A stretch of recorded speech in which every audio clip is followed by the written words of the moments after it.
Past U.S. presidents have made threats, but never quite as bluntly as this. North Korea best not make any more threats to the United States. They will be met with fire and fury like the world has never seen. This from the man who alone holds the nuclear codes capable of launching one of the largest nuclear arsenals in the world. North Korea is making threats of its own. The KPA strategic force is carefully examining the operational plan for making an enveloping fire at the areas around Guam with medium to long-range strategic ballistic rocket Hwasong-12. This is to contain the major U.S. military bases on Guam, including the Andersen Air Force Base, from which the U.S. strategic bombers, which irritate the DPRK and threaten and blackmail it through their frequent visits to the sky above South Korea. The U.S. Air Force says 2 of its B-1B bombers took off from Guam on Tuesday and joined Japanese and South Korean fighter jets for a mission flying over the Korean peninsula. The U.S. maintains a regular bomber presence in the region as part of what its Air Force calls a demonstration of its commitment to security and stability. But North Korea says it views the flights as a threat.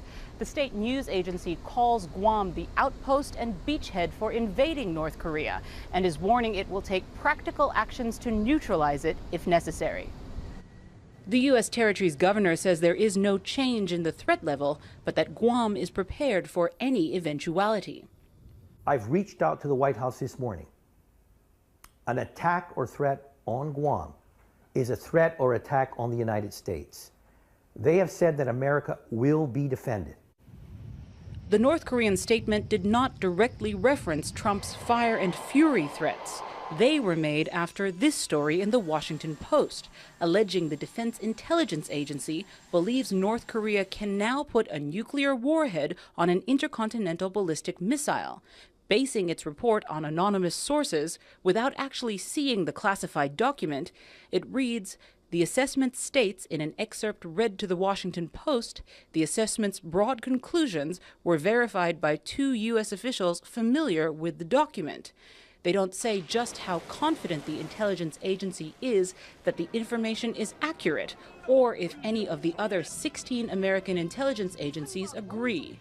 South Korea's government has called the latest threat from North Korea unhelpful. Our government will continue to put consistent efforts into peace and stability on the Korean peninsula and reconciliation and cooperation between the 2 Koreas.